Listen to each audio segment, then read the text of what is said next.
everyone. My name is Marisa Marigome. I was diagnosed with breast cancer in the year 2021.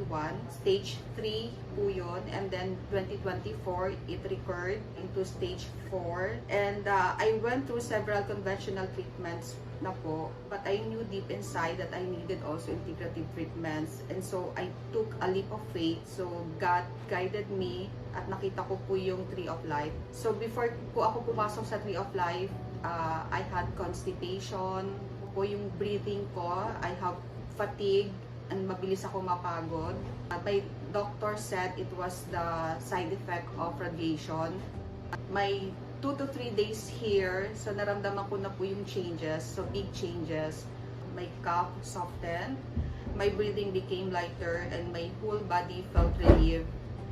And thank God, no more constipation. So every day, nare-release na yung toxins sa body ko, and some treatments also helped me.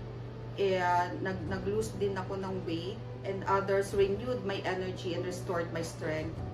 I didn't expect it, but also spiritually and mentally, it helped me. So, yun yung pinakamalaking holistic healing na nangyari sa buhay ko. Even the meals, they are so delicious and nutritious. And doon ko na-realize that I can eat healthy and still enjoy the food that I am eating. Tree of Life is worth choosing if you want holistic healing and full restoration.